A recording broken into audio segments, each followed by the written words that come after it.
ustedes están dedicando, por la puntualidad, esmero y esfuerzo que demuestran en cada una de las sesiones. Para mí es realmente un gusto el poder reunirme todos los miércoles a esta hora para poder desarrollar este importante módulo que tiene como propósito y objetivo el fortalecimiento de una competencia laboral que es inherente a su labor. Me refiero a la comunicación escrita formal. Y por eso es que sesión tras sesión en cada una de las jornadas de los miércoles estamos desarrollando tópicos y temas muy interesantes como lo son la ortografía, la coherencia y la cohesión textual, que junto con la adecuación conforman ese triángulo virtuoso, básico y necesario para la redacción de los documentos administrativos, oficiales, formales. También hemos abordado las claves para asegurar una correcta y adecuada redacción administrativa, y el día de hoy nos vamos ya a enfocar en una interesante categorización o tipología de los documentos. Me refiero a los llamados documentos de transmisión, con especial énfasis en los correos electrónicos, que dicho sea de paso, se han convertido prácticamente en una herramienta valiosa y aliada en nuestro trabajo. También el día de hoy vamos a recordar qué significa y cómo elaborar un memorando, así como estableceremos una especie de comparativo, identificando algunas semejanzas, pero también diferencias interesantes que existen a nivel del oficio y también acá. Entonces, estos serán los documentos que revisaremos a lo largo de estas 2 horas. Dejando ya para una siguiente sesión, que será la última, la del próximo miércoles 12 de julio. Muy bien, entonces comienzo formulando una pregunta que creo que sirve de apertura a esta jornada de capacitación. Todos los aquí reunidos tenemos más que una noción, porque es nuestro diario quehacer, el trabajar con los llamados documentos administrativos. Pero no está de más recordar cuáles son como que las ideas preliminares, ¿no? Las básicas. Por ejemplo, y para ello tenemos que apelar a algunas fuentes de información que son relevantes, como el Diccionario de Terminología Archivística. A través de este importante documento, el diccionario, se señala que los documentos administrativos resultan ser una combinación en la que, por un lado, está el tema del soporte. Y cuando te digo soporte, quiero que pienses en que detrás de los documentos existen estructuras. No es lo mismo elaborar pues un memorando, una carta, un oficio, un correo electrónico, un informe, etc. Eso en cuanto a soporte, estructura. Y por otro lado, la información que tiene que ver con el contenido, es decir, aquello que tú deseas transmitir o comunicar. Entonces, gracias al soporte y a la información, vamos a convertir a este documento, que dicho sea de paso, puede ser utilizado como una prueba, que puede validar, por ejemplo, el cumplimiento de tus tareas según las funciones que te han asignado. Es decir, es una evidencia, eso es lo que quiero señalar. Y también el documento se puede convertir, cómo no, en un instrumento de consulta, si es que ya está dirigido a 1, 2 o más interlocutores. Por otro lado, también existe una segunda idea, me parece fundamental, al entender los documentos administrativos como el registro o la memoria de las actuaciones en términos de la administración pública. Dicho de otra forma, estos documentos prácticamente permiten realizarles un seguimiento respectivo y también tener un archivo que permita saber, por ejemplo, cuál sería la trazabilidad o los pasos que se tienen que desarrollar o ejecutar para poder ofrecer, por ejemplo, una buena atención a los usuarios, si es que está usted vinculado a la administración pública, o a los clientes, si es que está más bien relacionado con la gestión administrativa, pero en la entidad o el sector privado. Eso por un lado. Por otro lado, también debemos entender que los documentos deben responder a una tipología, ¿no? Porque la variedad es bastante amplia, es bastante extensa. Así, por ejemplo, un interesante autor que recomiendo revisar su libro, que se llama Manual de Redacción Administrativa, el autor es Sánchez Alonso, Él, por ejemplo, organiza, clasifica los documentos administrativos de acuerdo con la función. Todo documento administrativo cumple una función. Quizás por eso a estos documentos también se les denomina o conoce como documentos funcionales, y que cuando son utilizados dentro de la administración pública reciben la denominación de oficiales. Y cuando se quedan siendo utilizados en el sector privado, pues nada más se les conoce como documentos administrativos, ¿no? Muy bien, atendiendo a la funcionalidad de los documentos, existen categorías tales como declarativos, de transmisión, de constancia y de juicio. Dentro de los llamados declarativos podríamos identificar algunos de ellos, tales como las resoluciones que emiten las entidades para poder atender las necesidades, requerimientos o situaciones que se presentan en ese vínculo entre la entidad y los administrados. Dentro de los declarativos también pueden ser incluidas las denominadas ordenanzas, que básicamente son aquellas que se utilizan en los gobiernos a nivel local o regional, ¿no? Los de transmisión son los más voluminosos, los más extensos. Me refiero al número de evidencias de documentos de transmisión. Así, por ejemplo, una muestra sería mencionar, por un lado, las cartas que vamos a trabajar el día de hoy, los oficios, y se le suma una lista interesante como los correos electrónicos, los memorandos, los comunicados, los anuncios, etc. También existen los documentos denominados de constancia. Entre ellas, por ejemplo, figuran las actas, que también tiene una clasificación bastante detallada y que es un documento que lo vamos a revisar, por cierto, en una siguiente sesión.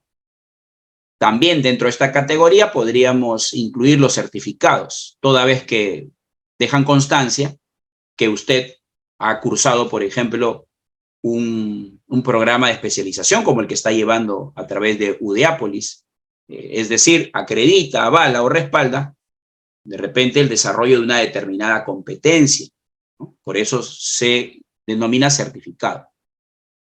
Y también tenemos los llamados documentos de juicio.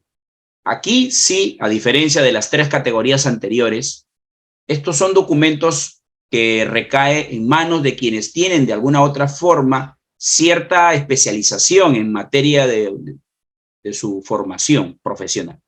Por ejemplo, vamos a trabajar también en una siguiente sesión el llamado informe especializado, que en algunas entidades prácticamente se convierte en el documento medular.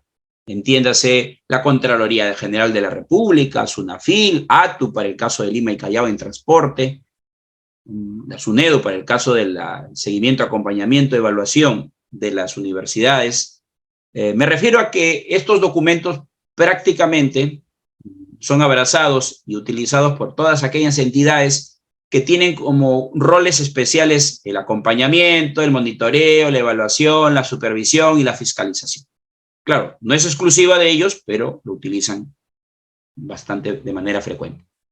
Y también van a estar los dictámenes, aunque en este caso dichos documentos ya tienen pues una sustentación que tiene dentro de el discurso jurídico y propio del ejercicio del derecho. Aquí va a tener un aporte bastante valioso e interesante. O sea, ya aquí estamos frente a un documento que es elaborado por especialistas en el campo del ejercicio del derecho, la abogacía, la doctrina, la jurisprudencia. Muy bien, así que aparece esta propuesta bastante interesante de Sánchez Alonso, que la vamos a reforzar ahora con otro segundo organizador gráfico. Pero esta vez quiero señalar que la clasificación anterior obedecía a la funcionalidad del documento. En cambio, esta otra, que no la he creado yo, sino que la he tomado de un documento que es utilizado y sugerido para las entidades públicas. Sobre todo de aquellas entidades que pertenecen al Poder Ejecutivo y los organismos públicos adscritos a ellos, o sea, en otras palabras, para toda entidad pública. En esta segunda clasificación, más bien, predomina, digamos, un rasgo que sería el canal de comunicación. Es decir, no todos los documentos tienen que ser emitidos, remitidos o enviados en un mismo canal, ¿no? Algunos documentos son estrictamente de carácter reservado, solamente circulan dentro de la misma entidad o institución. En cambio, otros sí pueden ser enviados a terceros, y cuando digo terceros me refiero a personas naturales o jurídicas también. Entre ellas podemos mencionar a las cartas y los oficios. Y dentro de el canal interno o propio de la comunicación interna, podríamos mencionar el informe, el memorando, el proveído, el correo electrónico, aunque yo siempre que observo alguna clasificación, tampoco lo tomo como una camisa de fuerza, porque en la práctica es probable que algunos documentos de manera excepcional puedan no necesariamente o únicamente estar en un canal interno o externo, podría ser enviado también de manera distinta. Por ejemplo, un informe, si bien predominantemente es utilizado en la vía interna, de manera especial, de repente por un proceso de auditoría, entonces una entidad que cumple un rol de fiscalización o de acompañamiento, supervisión, puede requerir justamente algún informe especial que una entidad tiene que dar cuenta de ello. Entonces, por acá también me parece valioso que se comunique este esquema.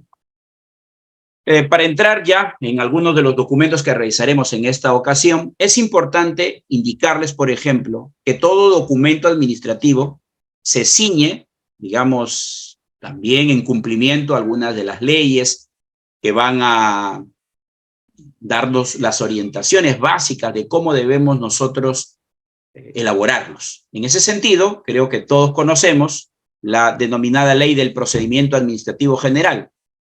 Ley que, por cierto, señala que los documentos también tienen una presencia virtual o digital, como también se le conoce ahora. Y esto ya no solamente viene del tiempos de pandemia, sino desde mucho atrás, ¿no?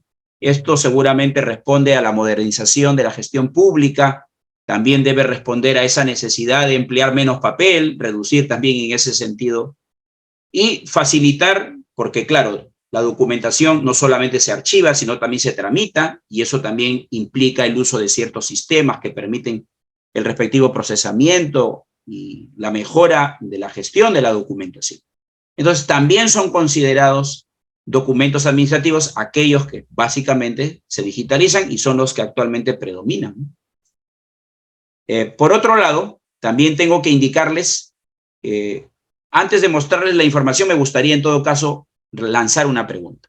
¿Ustedes tienen o saben desde cuándo en los documentos administrativos se incluyen nombres, los nombres del año oficial? O sea, ¿desde cuándo creen que en el Perú los documentos incluyen en su encabezado los nombres del año oficial, que en este caso todos sabemos que se llama Año de la Unidad, la Paz y el Desarrollo?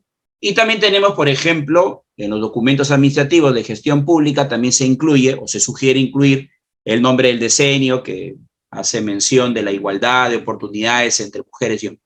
¿Tienen un alcance desde cuándo data eso? ¿O es que en algún momento a alguien se le ocurrió incluir un nombre en particular? Bueno, en realidad eso tiene un sustento. Desde enero del 2000 nos dice, desde hace 10 años, otros dicen desde el 2008, desde hace más de una década, profesor. Desde 1980, ya, pareciera que estamos en una subasta, pero no es así. Desde siempre, nos dice Roxana. Bueno, yo también tuve esa misma inquietud. Entonces dije, bueno, a ver, ¿desde cuándo en el Perú existe esta práctica de incluir dentro de los encabezados, debajo del membrete, los nombres del año? Explorando, haciendo un poco de historia de documentos, encontré una ley de 1990, ¿ya? 1963 dice el uno. Y en esa ley, la número 269002, eso es lo que yo he podido explorar, no quiere decir que sea lo más antiguo, es probable que pueda existir antes, no me consta, sí, comunico lo que he podido indagar y explorar. Entonces, en este año existe la ley que establece, y ahí dice la denominación, la obligación de los organismos del Estado, fíjense, obligación, y sus dependencias de consignar su denominación oficial completa en sus comunicaciones, entiéndase la escrita. Entonces, es a través de esta ley que se empieza a incluir de manera obligatoria y consignar el nombre del año, que todos conocemos de qué se trata. Y bueno, profesor, ¿y estos decretos? Bueno, los decretos que ven ustedes después de la ley anterior permiten sustentar dos denominaciones. Con la 003-2018 se avala, sustenta el nombre del decenio. Seguramente se han percatado ustedes de ello, ¿no? El decenio de la igualdad de oportunidades para mujeres y hombres. Esta denominación, que en los documentos de las entidades públicas de carácter obligatorio, no así para las entidades privadas, aunque siempre uno debe partir del criterio que se emplea en la gestión pública. Y con el decreto 004-2023, PSM, se le da el sustento al nombre del año oficial del presente año. Por cierto, que para este año, debido a la coyuntura política, social que atravesamos, a diferencia de los años anteriores, demoró un poco. Me parece que casi en febrero apareció ya el nombre oficial que se emplea en las entidades, en los documentos administrativos. Muy bien, entonces esto también como referencia, me parece que es importante que ustedes lo conozcan y lo manejen ya con el criterio de la normativa. Solo como indicación, recomiendan siempre, cuando he revisado manuales, guías de las entidades, señalan, por ejemplo, y recomiendan que para consignar ambas denominaciones oficiales se empleen las letras en altas o mayúsculas, por un lado. Se recomienda o sugiere utilizar una letra legible, por ejemplo, Arial, y se consigne con un tamaño de extensión de 8 puntos. A diferencia de todo el texto que por lo general oscila entre 11 o 12 puntos, siendo 11 el término, 11 puntos el tamaño más frecuente. Muy bien, ahora sí, ingresamos ya con esta previa a explorar el primero de los documentos que revisaremos en esta jornada. Correos electrónicos. Cuando se explora el uso de correo electrónico, en algunos manuales o guías no está considerado, por ejemplo, como un documento propiamente dicho. Bueno, eso no existe, por ejemplo, en lo que yo he podido explorar a lo largo de estos años que vengo impartiendo los cursos, no existe un pronunciamiento, por decirlo de esta manera, un documento o una guía o un manual que haya sido elaborado por la RAE para la elaboración de correos electrónicos. Y no sé si es que es la RAE la entidad llamada también a pronunciarse o elaborar una guía de este tipo. Por lo general, lo que existen suelen ser manuales o guías de las propias entidades que, para uniformizar o estandarizar la elaboración de los correos, tienen a bien compartirnos algunas orientaciones. Por cierto, ya que hablamos de orientaciones, con relación a la elaboración de los correos electrónicos, me gustaría comentarle lo siguiente. Por ejemplo, cada vez que usted escriba un correo electrónico, no sé si se le genera la sensación de compromiso. Porque no es lo mismo escribir un correo en calidad de persona natural como escribirlo como representante de una institución. No sé si a ustedes les genera ese compromiso.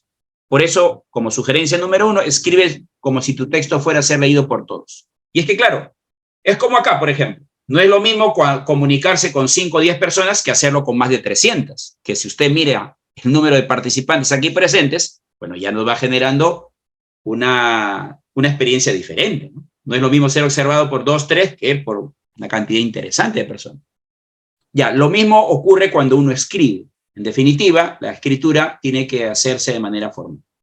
Número 2, se recomienda que para la elaboración de un correo electrónico, pero quiero también indicar que esta técnica de la pirámide invertida solo aplica cuando el correo electrónico es de contenido, en el sentido de, no es un correo de respuesta o de acuse de recibo, o incluso ya el correo está predeterminado para responder de una forma automática. No. Me estoy refiriendo a un correo electrónico con un contenido ya importante. Es decir, es un correo de primer envío, no de respuesta.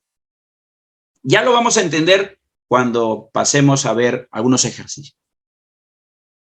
El correo electrónico hoy por hoy nos ofrece como herramienta múltiples recursos, ¿no? Muchos de ellos están relacionados con correctores ortográficos, pero como los correos han sido creados por la mano del hombre, no son infalibles. En más de una ocasión me he podido dar cuenta que los correos electrónicos pueden también tener, como en todo, márgenes de error. A veces, por ejemplo, no siempre reconoce las tildes en el caso de las tildaciones especiales, me refiero a la tildación diacrítica enfática. Y en otros casos también he podido corroborar que no siempre atina en la parte de la sintaxis, que tiene que ver con la concordancia gramatical o la conjugación de los verbos, etc. Son pequeños detalles, pero que también es importante conocer. Y como cuarta sugerencia, y última también, para poder avanzar, es que de repente esta última sugerencia tiene que ver con un tema de inteligencia emocional. No sé si alguna vez has tenido que elaborar o redactar un correo electrónico cuando estabas un poco molesto, frustrado. No sé si eso alguna vez te ha ocurrido. Me imagino que sí. Y usted, que me está escuchando ahí del otro lado, ¿cómo respondió o qué dijo a través de este correo? ¿Sería un correo visceral, correo desde el hígado y no desde la razón? Creo que a todos alguna vez nos ha pasado esa situación.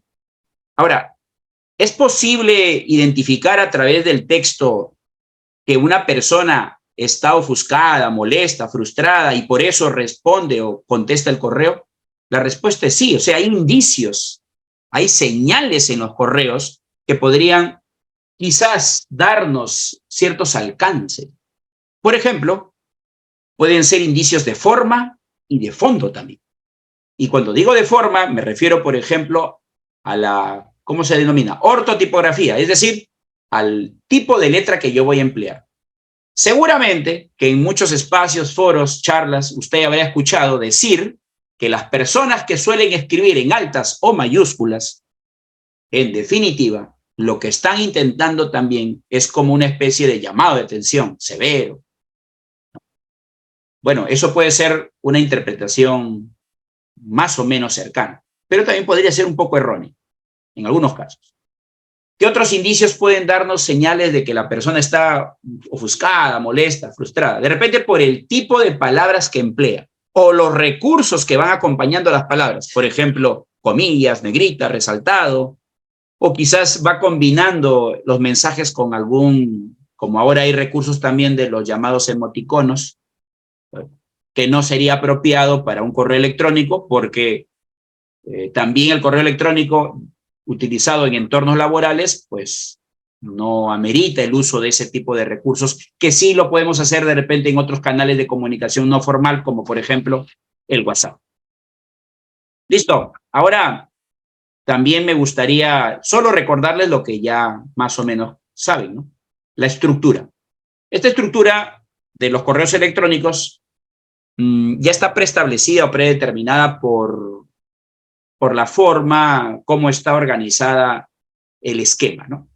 De todo esto, todo es importante, pero ya por la experiencia creo que donde hay que ponerle la debida atención es en dos partes importantes, desde mi punto de vista.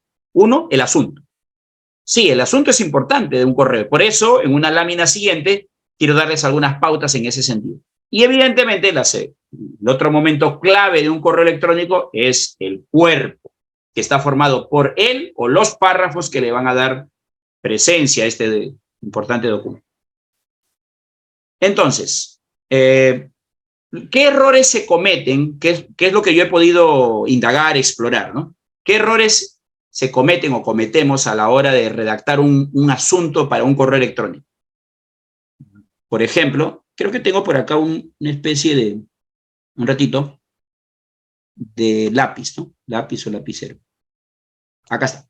Listo. Número 1. Por ejemplo, en un correo electrónico, obviamente me estoy refiriendo al uso de un correo electrónico formal, institucional, corporativo. A ese me estoy refiriendo.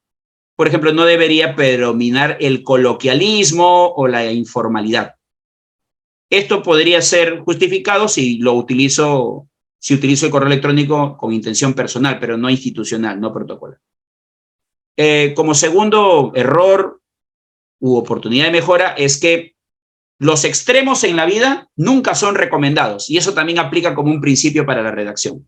¿Qué quiero decir con esto? El asunto de un correo electrónico no debe ser ni demasiado extenso ni tan escueto breve. La virtud, como en la vida, está en el medio, o sea, siendo moderado en ese sentido. Número 3, sugerencia o error, en todo caso. No se debe emplear o utilizar de manera exagerada consonantes, vocales de forma repetitiva o insistir asumiendo que de esta manera me van a prestar más atención. Todos sabemos que los correos electrónicos tienen, entre otros recursos, el uso de urgente, pero con, me parece, si no me olvido, con el uso de este icono o símbolo que es el de exclamación, ¿no? Eso también es como una llamada, una alerta para que nuestro correo electrónico de alguna manera reciba una atención más rápida. Esas son como las observaciones que yo les puedo comentar de lo que he ido observando. Y ahora sí, más bien me gustaría brindarles algunos alcances. ¿Qué sugerencias? Primero escuchen esta parte y luego vamos a ir al chat, porque claro, hay que también combinar la información, la teoría, pero también la práctica. ¿Qué sugerencias les puedo recomendar cuando tienen que redactar el asunto de un correo electrónico? La extensión. Aunque esto no está parametrado, voy a ser muy honesto, no es que exactamente tiene que ser así, pero oscila entre 3 a 8 palabras. Ahora, ustedes se preguntarán, ¿en base a qué se puede calcular el número de palabras? En el nivel de atención y concentración. Cuando uno abre la bandeja del correo electrónico, lo más probable es que tú ya has destinado un tiempo para revisar los correos, ¿no? No sé si te ha pasado que alguna vez ves las bandejas y vas haciendo como una mirada de repaso y hay algunos correos que te llaman más la atención. Y tú dices, ¿y por qué? Por la forma en cómo han sido consignados el asunto. Claro que vas a revisar todos porque es parte de tu labor, ¿no? Pero seguramente algunos de ellos te llaman la atención. 3 a 8. Número 2. ¿Qué tipo de palabras debo emplear, profesor? Las claves. Es decir, que en el asunto, que es una frase en realidad, usted debe apelar y utilizar sustantivos y adjetivos, que por cierto son categorías gramaticales variables. Ahora, tú dirás, ¿pero por qué sustantivos y adjetivos? Es que los sustantivos y los adjetivos tienen contenido, a diferencia de otras categorías gramaticales que son fijas, son estáticas, no varían. Con los sustantivos y adjetivos tú sí comunicas mensajes.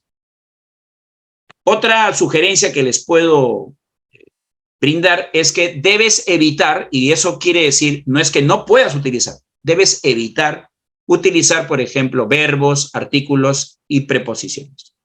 Solo evitar. En algunos casos ya será, pues, impostergable. También te quiero indicar que el asunto para un correo electrónico debe tener la forma de frase y no de una oración. ¿Y cómo las diferencio? Por ejemplo, en el caso de las frases, piensa como en una especie de título, en el título de un libro o en el titular de una noticia, más o menos también podría ser una frase. No tiene verbo precisamente. Ahora les muestro un ejemplo y luego les propongo un reto.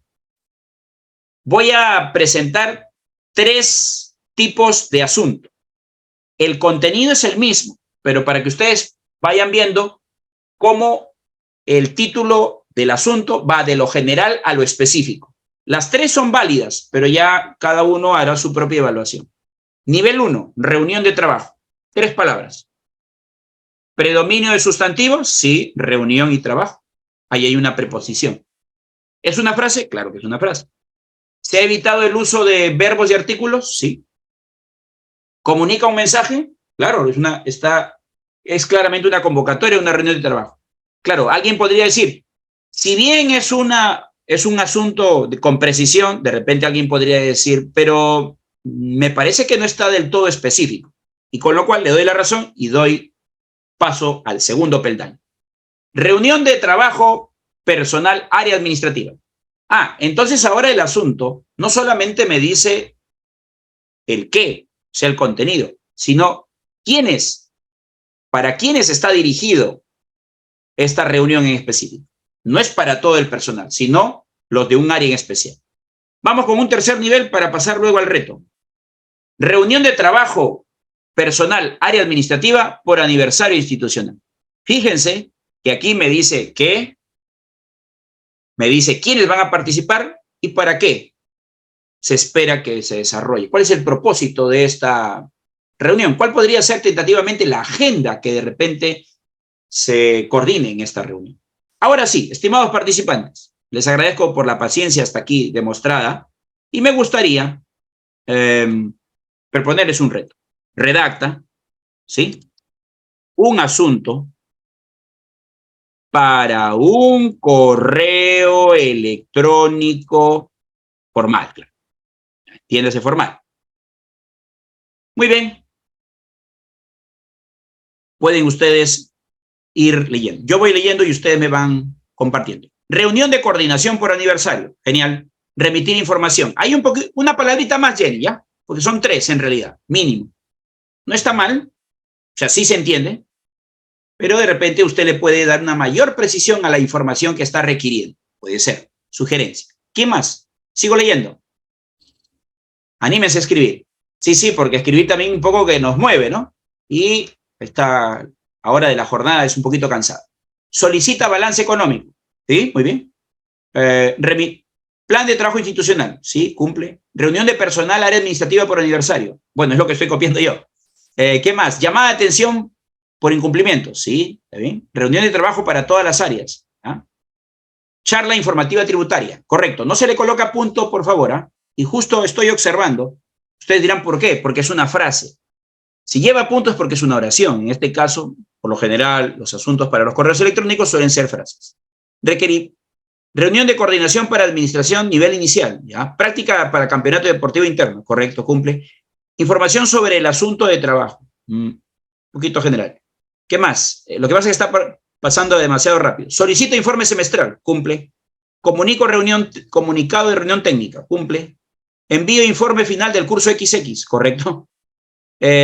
Conformación de comité electoral 2023. Correcto. Taller de capacitación y el tema. Sí, correcto. Reunión programada de bienestar social. Sí. Convocatoria de trabajo. Sí, es lo básico. Está cumpliendo con lo básico. Si quiere hacerlo más específico, va a colocarle más. Capacitación para área de recursos humanos por convocatoria de trabajo. Sí, tampoco nos vayamos tan al extremo, ¿no? Donación por el Día de la Madre, correcto. ¿Tenemos una charla gratuita? No, porque ahí estaría empleando un verbo. No está mal, pero la recomendación es evitar ello. Primer encuentro regional de jóvenes, sí, cumple. Capacitación para convocatoria de trabajo, cumple. Invitación a webinar filosófico, sí, sí. Elaboración del cuadro de necesidad de 2024. Balance de gastos administrativos, cumple. Exposición de plan y contingencia, cumple. Memorándum de llamada de atención, sí. Algunos también prefieren colocarle el código del documento, es válido también. Informe mensual de gastos, celebración por aniversario institucional, muchas gracias. Así que la idea es aquí darles las pautas básicas y qué bueno que se vayan involucrando con estas actividades. Y por razones de tiempo no puedo seguir leyendo, sin embargo agradezco el esfuerzo que ustedes están realizando. Ahora vamos a intentar cambiar un poco el enfoque del tema, o sea, nos mantenemos en el tema, pero ahora vamos a mirar desde la oportunidad de mejora. Voy a leer a continuación este correo que es enviado por Sonia Medina Cabero. ¿Y quién es Sonia Medina Cabero? Es la gerente general de una empresa del rubro de la gastronomía. Ella envía este correo diciendo lo siguiente. Estimado señor Torres. Para comenzar, para entender el caso, es que en el asunto coloca así, solicitud de información sobre almacenamiento de comida. Luego dice, estimado señor Torres. Es un placer dirigirme a usted. Pronto iniciaremos el funcionamiento de nuestra nueva sucursal. Por eso, le solicito que me informe, por este medio, sobre algunos puntos importantes que se deben considerar para el almacenamiento de la comida en dicho local. Así, el personal se podrá ir preparando adecuadamente. Le agradecería copie la información al jefe de compras, señor Luis Vidal. Saludos cordiales y ya la despido. ¿Listo? Después de haber leído este correo, quiero que por favor se queden con la idea medular. Recuerde que Sonia Medina ha enviado este correo con el siguiente tenor. Solicitud de información sobre almacenamiento de comida. Rosana, rápidamente voy a leer su consulta y me dice, ¿se permite escribir iniciales? Sí. En la medida, Rosana, que las iniciales formen parte del lenguaje técnico o que manejan las personas de la entidad, es válido. Pero si usted va a utilizar iniciales con un interlocutor que no se encuentra familiarizado con las mismas, no sería pertinente. Pero es buena su consulta. Genial. Ahora ya leyeron el correo de Sonia Medina, ya leímos. Ahora quiero que presten atención a este otro correo que Juan Torres, el aludido en el correo anterior, responde. Y responde en los siguientes términos: asunto, información. Asunto, información. Acá está. Estimada, recibí su información. Usted debería tener un procedimiento para el almacenamiento de los alimentos secos y otro para la refrigeración. Espero su respuesta. Ahora me gustaría saber si del otro lado están atentos. Este correo que acabo de leerles cumple con su propósito, con la intención comunicativa para el que fue requerido. ¿Qué dicen ustedes? Por ejemplo, Indesi, claro, puedes utilizar. No. Muy bien. Aparece el adverbio negativo no al unísono, ¿no?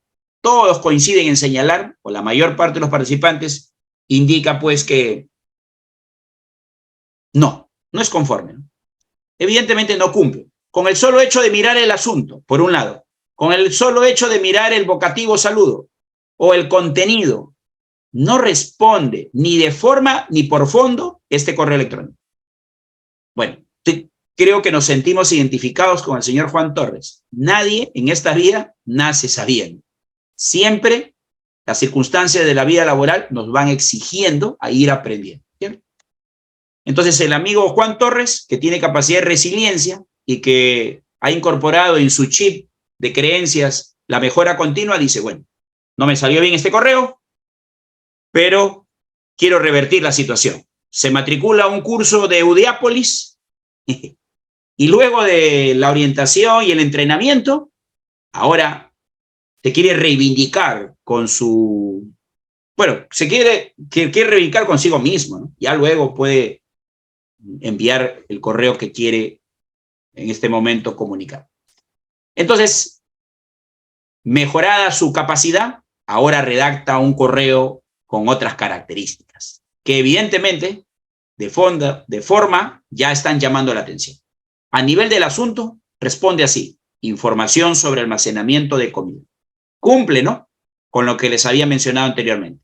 Ahora va ilustrando y dice: estimada señora Medina, por cierto, como parte también de este aprendizaje, el día de hoy les voy a dar alcances de qué tipo de saludos y de despedidas puedes utilizar cuando de escribir o redactar un correo electrónico se trata. Profesor, estamos viendo que aquí existen 1, 2, 3 y como que 4 párrafos. ¿A qué se debe la extensión de los párrafos? Como les había mencionado minutos antes, no existe un parámetro que nos diga, usted tiene que responder con un párrafo.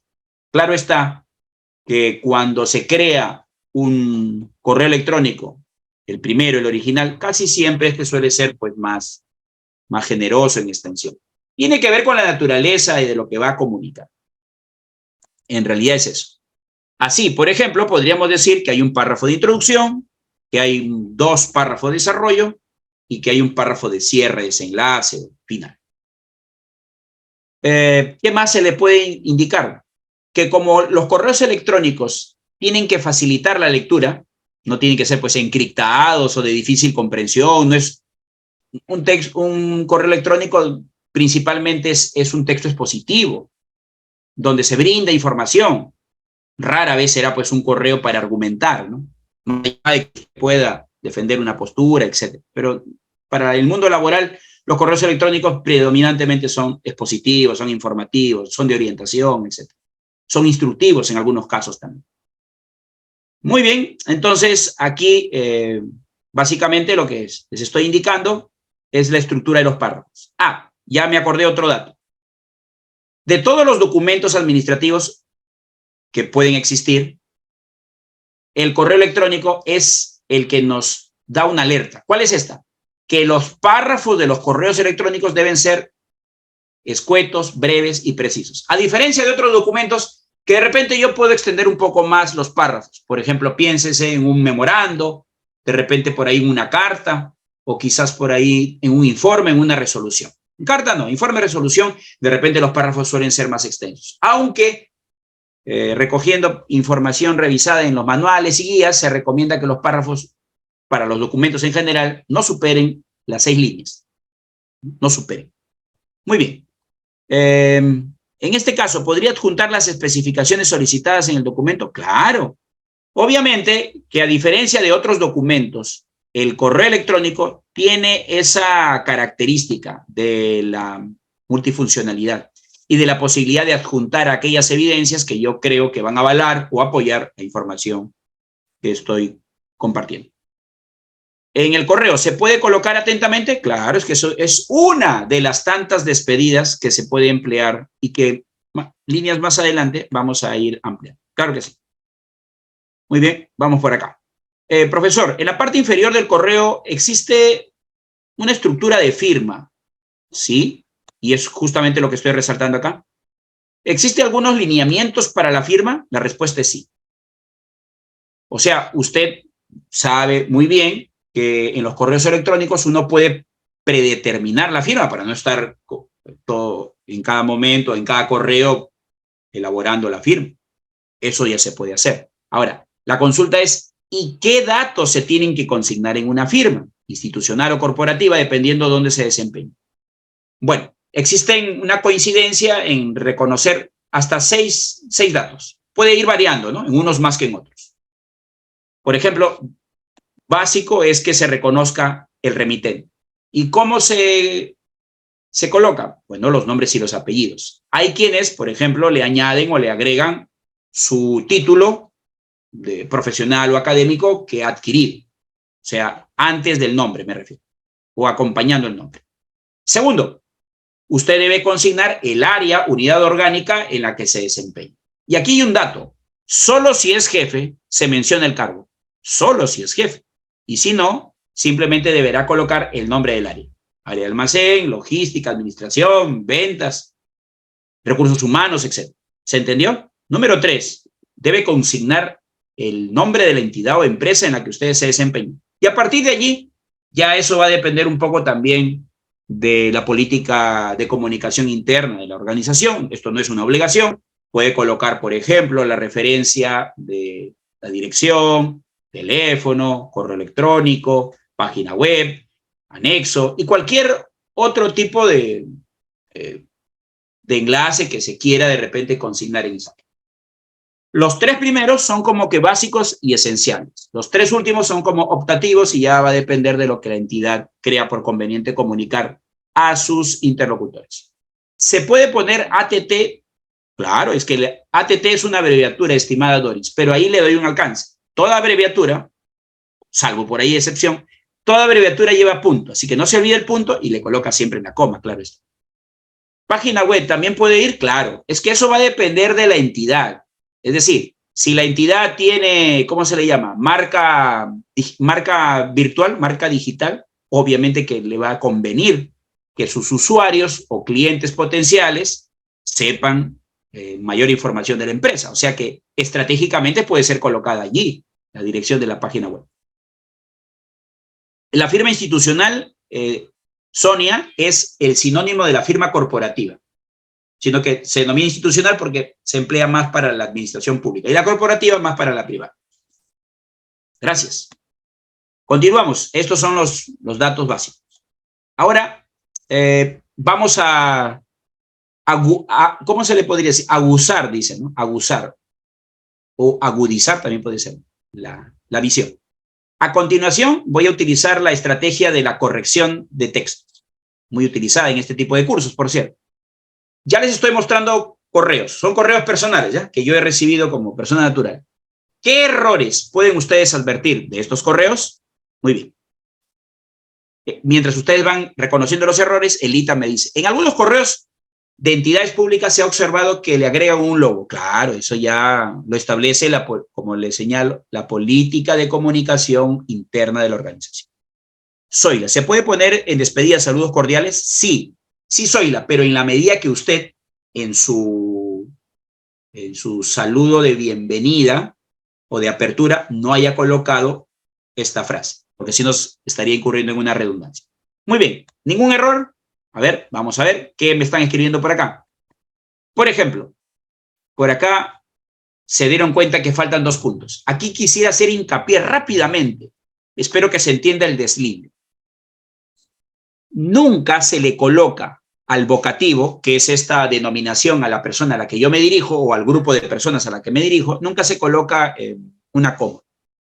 Se colocan 2 puntos. Esa es una práctica de comunicación para los países hispanohablantes, por ejemplo, el Perú.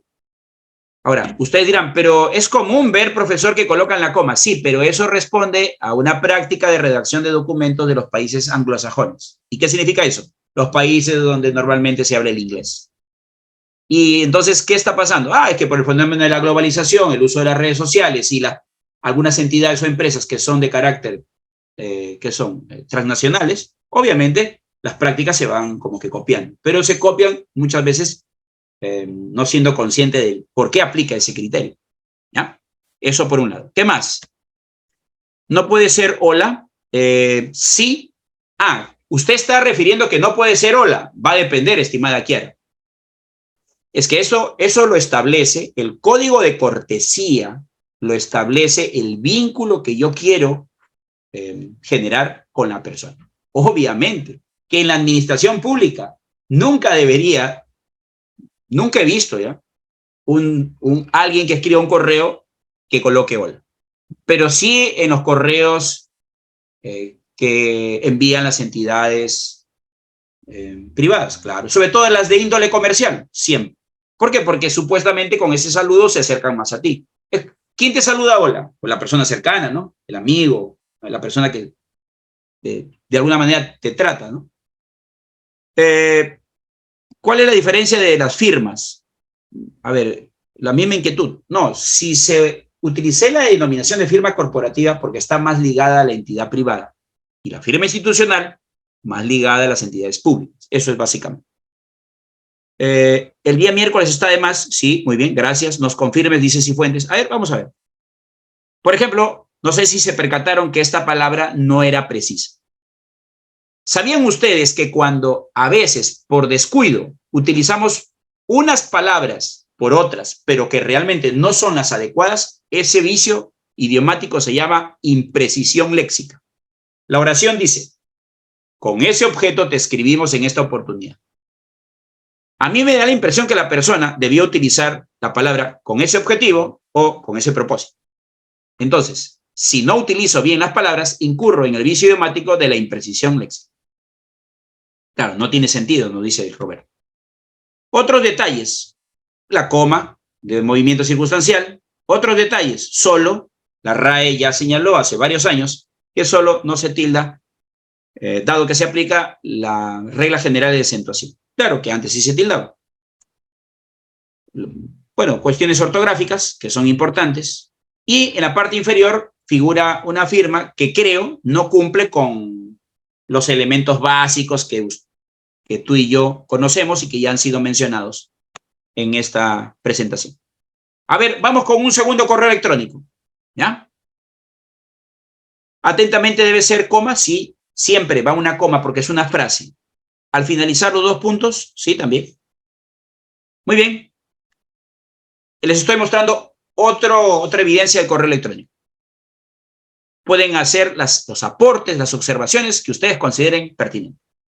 Por ejemplo, yo comenzaré reconociendo, porque yo aprendo mucho de lo que me llega a través de mi bandeja de entrada. No sé si ustedes lo ven desde ese mismo enfoque, pero uno leyendo los documentos que recibe también aprende. Aparte que va desarrollando su capacidad de comprensión lectora, retención de información, síntesis, entre otros. ¿Por qué le he puesto un check, profesor, aquí? Le he puesto un check porque considero que la redacción del asunto de este correo electrónico cumple con las características que han sido explicadas minutos antes. Eso por un lado. Le falta 2 puntos, el mes debe ser en minúscula, falta 2 puntos en el vocativo, y ahí están varios de ustedes señalando. Efectivamente, le falta la coma vocativa, para referirme en este caso a la persona a la que me dirijo. Los 2 puntos. ¿Qué más? Le falta una coma. Esta coma se llama de incisos o explicativa. Sirve para que yo le añada cierta información que me parece que el lector o el interlocutor debe saber. No te olvides que nunca debes incluir la palabra mes si explícitamente aparece el nombre del mes. ¿Ya? Pequeño detalle, ¿eso qué significa, profesor? Eso es redundancia. Por acá la coma que cierra todo el enunciado de la proposición subordinada. Otra coma que tiene que ver con el uso de los conectores lógicos o palabras de enlace. ¿Por qué está subrayando brochure? Es que brochure es un anglicismo. ¿Y está mal? No, no digo que esté mal. Lo que estoy indicando es que la RAE señala que cuando queremos insertar palabras que no son originales del castellano o español, debes colocarlo en cursivo. Ahora, debes saber que, y esto es una recomendación, debemos tratar de emplear la palabra en español y no necesariamente la extranjera. Por ejemplo, brochure es el equivalente pues, a folleto, ¿no? Más o menos en ese sentido. Pero bueno, las personas son libres de utilizar las que consideren conveniente. En la parte inferior faltó un punto. ¿Y por qué? Porque es una oración. A diferencia de saludos cordiales, que fue la pregunta de una participante, que sí va coma. ¿Y por qué? Porque es una frase. Las frases van acompañadas de comas y las oraciones con punto. Y por acá, para ir ya cerrando el tema del correo electrónico, tenemos un tercer ejemplo, o un tercer caso, o un tercer texto. ¿Hay algún inconveniente en el uso de infinitivos como el comentarle? No. En la medida que se cumpla con la concordancia gramatical, usted puede utilizar los infinitivos, aunque debo señalar que los infinitivos, si se refiere a los verbos, claro está, deben terminar en ar, er, id. En este caso, comentarle, usted está incluyendo un pronombre enclítico, lo cual es válido, ¿no? Es para obviar eso de le comento, ¿no? Muy bien. ¿Puede reemplazarse haya sido de su agrado por ser de su agrado? Sí, claro que sí. ¿Podría ser hago de su conocimiento? Sí, también. Lo que pasa es que comentarle como que abrevia o reduce el mensaje, a diferencia de una frase un poco más extensa. Pero ya cada quien es libre de poder señalar de la forma más adecuada. Yo sí, por mi parte, con este correo que recibí hace un tiempo atrás, me gustaría dar algunas precisiones. Por ejemplo, en la primera oración dice, es un gusto comunicarnos con usted. Eso claramente es una oración de salud. La persona que ha redactado le ha colocado una coma, pero desde mi perspectiva debió ser un punto seguido. ¿Por qué? Porque del saludo pasa a la oración de contexto. Por lo tanto, cambia el sentido de la información. Luego, otra observación que se le puede hacer es que antes del pronombre relativo que, le va a introducir una proposición, ahí debió ir acompañada de una coma. Por cierto, ese es el que se utiliza como un referente. Se le llama referente es una anáfora que se refiere al tema anterior. ¿Qué más? Si vas a utilizar abreviaturas para las horas, por ejemplo, 7:30, no te olvides de ir acompañada de los puntos. Los puntos no son adornos, tienen una lógica. Las abreviaturas siempre deben estar acompañadas con puntos. Es un rasgo de la abreviatura. Y si vas a colocar una abreviatura al interior de una frase, un enunciado, de una oración, colócale la coma si es tu deseo seguir escribiendo en la misma línea. Bueno, cuestiones ya de tipo ortográfica como tilde en escríbanos, etc. A continuación, para ir avanzando con esta temática, me gustaría compartirles algunos de los errores más comunes o frecuentes que he podido identificar en mi experiencia, o sea, comienzo con el mea culpa, para luego ya mirar otros correos electrónicos. Es que uno en esto va madurando también. Por ejemplo, ¿cuáles son los errores en los que no deberías incurrir tú cuando escribas un correo electrónico a partir de mañana? Mañana 6 de julio. Nunca, pero nunca, por más pequeño que sea el correo electrónico, no pases por alto el saludo o la despedida.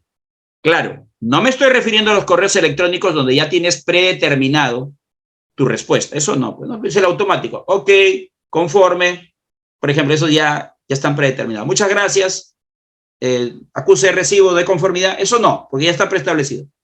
No, me refiero a correos electrónicos que tampoco que sean tan extensos, pero salude y despides. No dicen que lo cortés no quita lo valiente. Por ahí más o menos va el sentido de mi mensaje. Número 2. En ocasiones puede ser un error exagerar en el uso de tecnicismos y formalismos.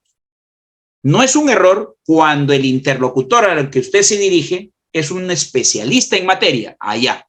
Ahí cambia, pues. ¿Por qué? Porque la situación comunicativa también hay que analizarla según los coprotagonistas.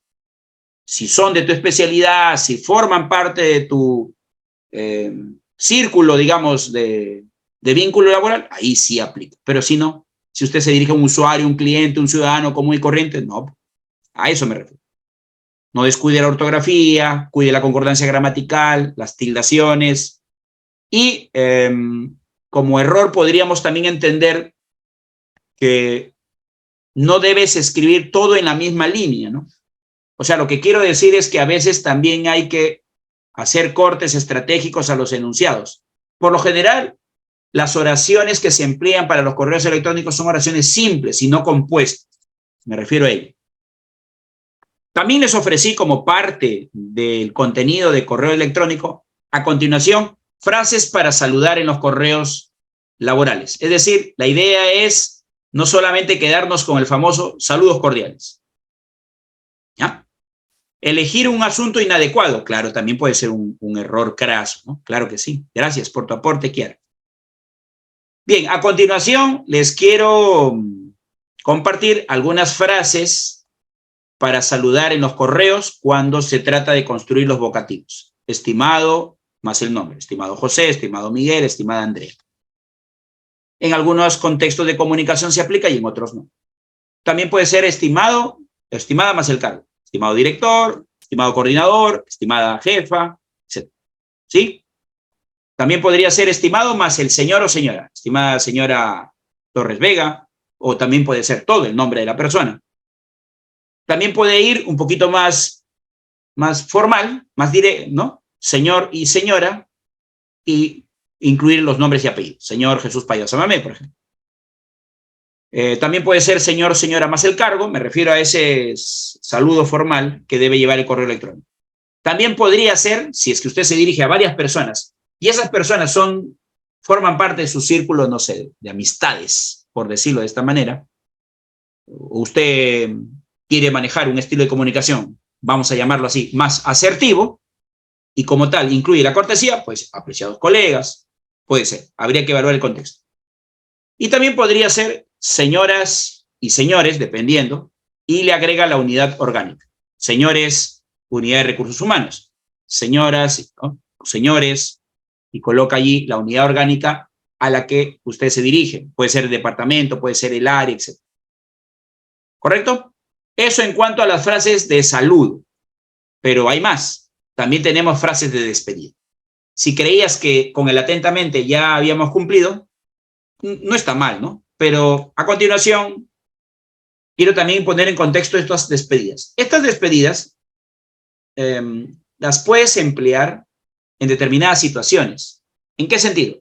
Cuando tú, a través de tu correo, quieres mostrar y utilizar un lenguaje no solo efectivo, sino asertivo, que por cierto es una tendencia de la comunicación organizacional, tratar de comunicarnos hasta por escrito de una manera más asertiva.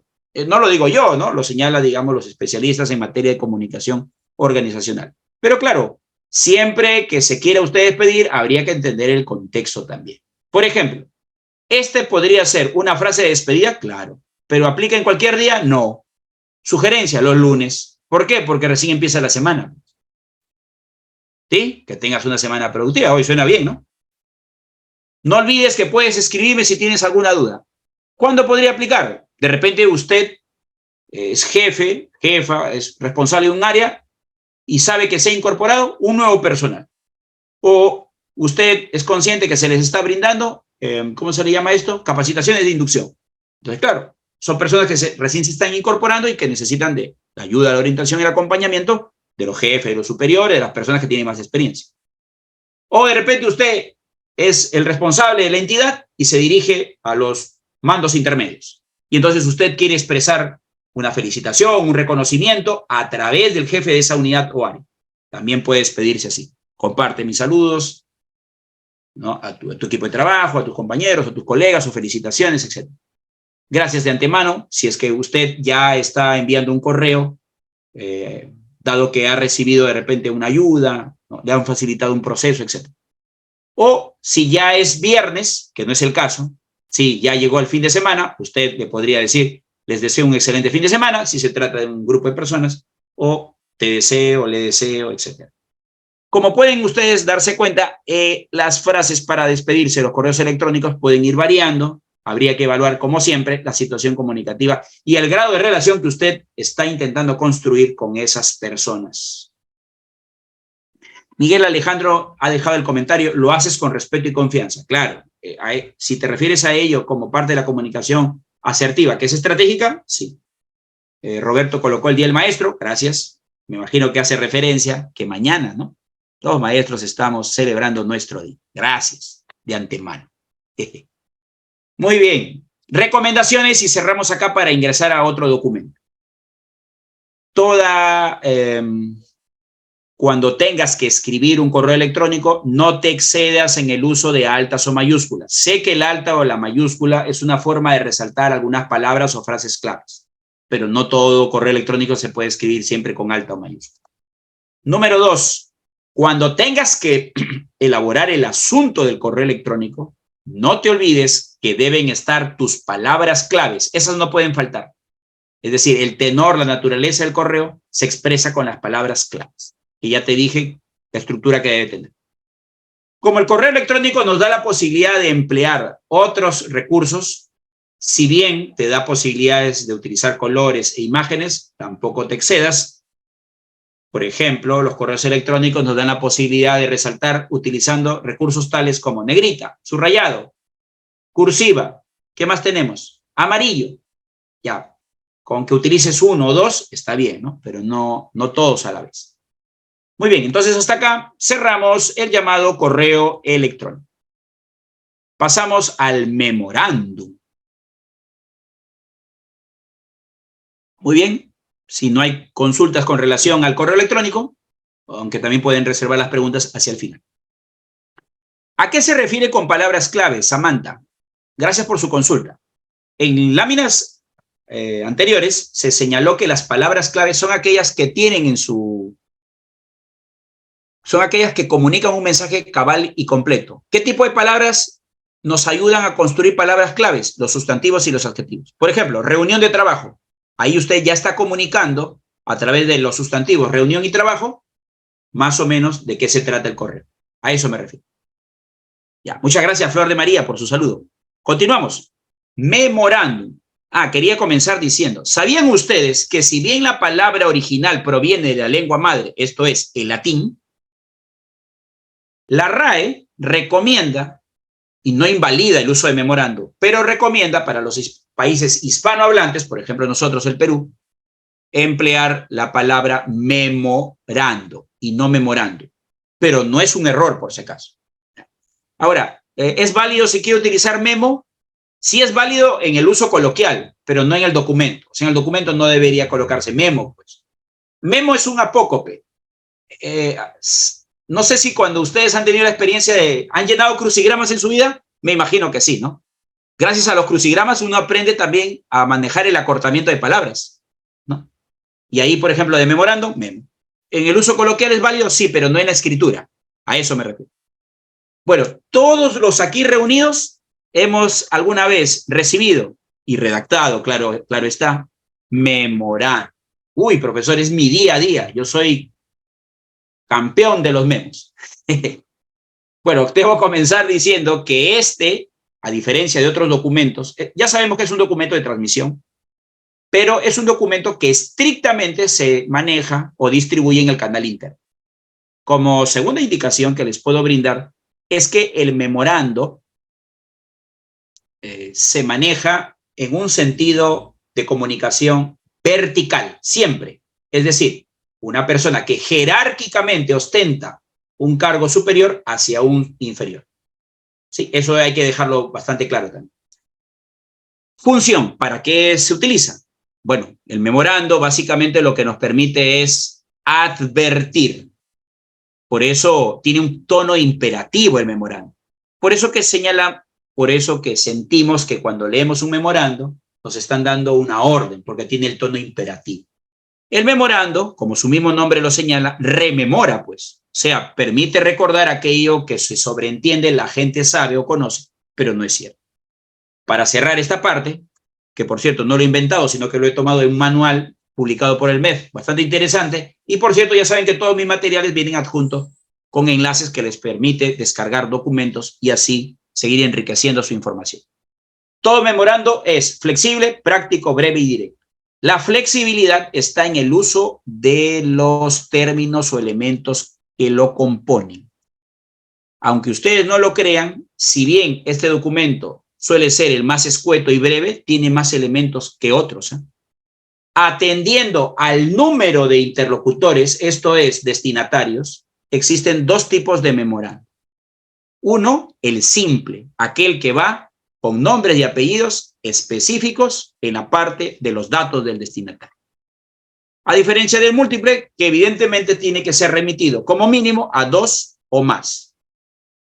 También se remite, también al memorando múltiple se le conoce, seguramente ustedes ya lo sabían, y si no, le suman un nuevo dato, memorando circular.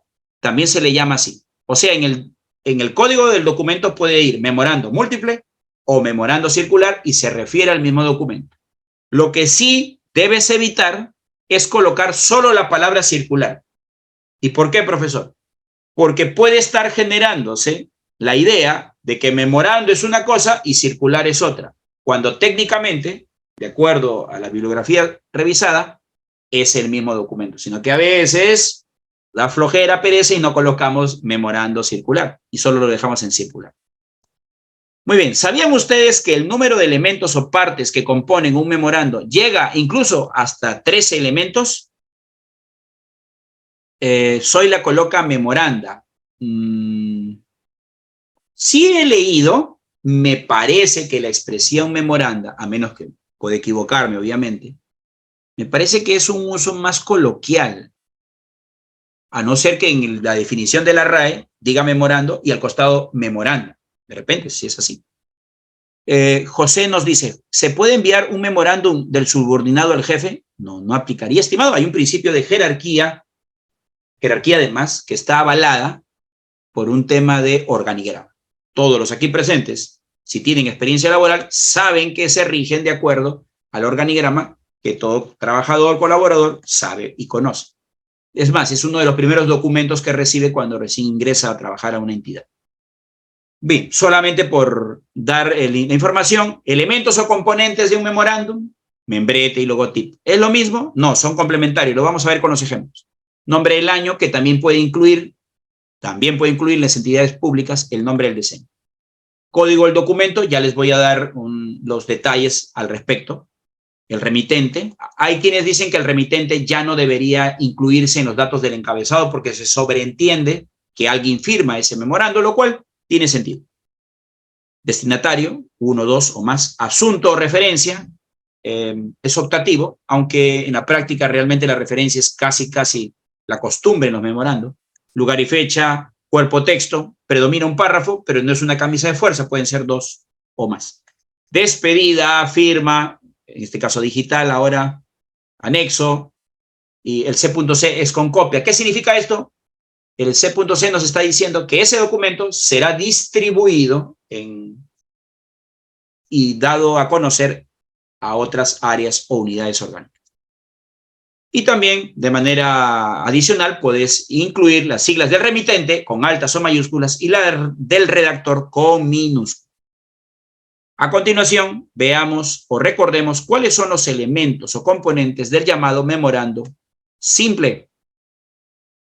A ver, vamos a ver qué nos escriben por acá. Membrete y membretado, ¿es lo mismo? No, no es lo mismo, ¿no? Dado que membrete alude a esta parte, estimado participante. Aquí, este es el membrete, que está compuesto por el icono dibujo y el nombre de la entidad.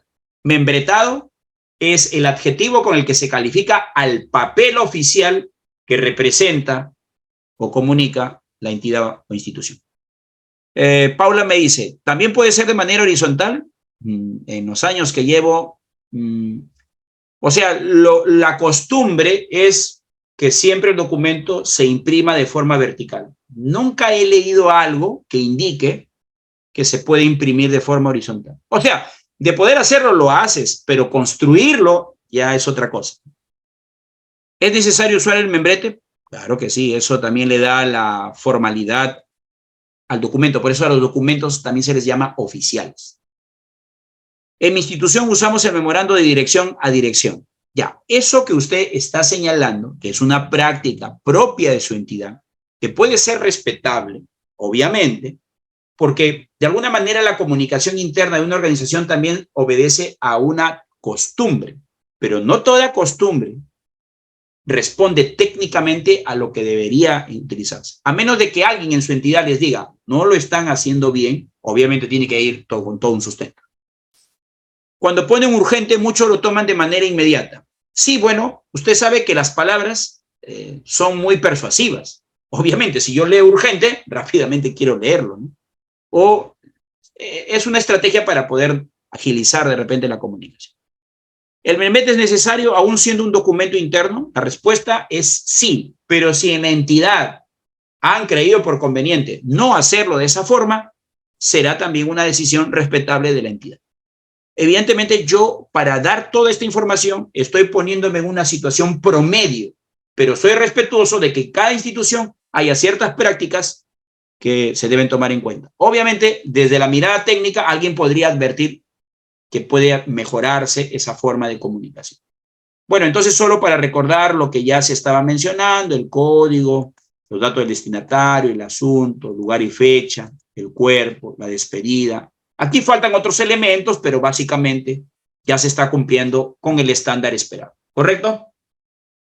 Muy bien, seguimos. Aquí, por ejemplo, tenemos un memorando múltiple, que también cumple con la estructura anteriormente señalada. De repente, aquí sí como observación, los destinatarios aparecen de forma explícita. Si lo vemos desde la teoría del documento, bastaría con haber solamente mencionado el cargo o la unidad orgánica en la que estas personas se desempeñan. Pero en comunicación escrita formal, y aquí sí quiero darles un aporte, también se valora mucho la cultura, la idiosincrasia. Me refiero, en un país como el nuestro, en el Perú, nos hemos acostumbrado que al dirigir ciertos documentos seamos lo más claro, directo y específico posible. Por eso es que algunas personas justifican que aún cuando se trata de un memorando múltiple, incluso desean añadir o agregar los nombres y apellidos completos. Por un tema, no sé, de precisión, de que esa persona ha sido notificada, etcétera. Muy bien, luego tenemos el asunto y la referencia. Si me preguntan, ¿la referencia existe algún criterio de orden? Sí.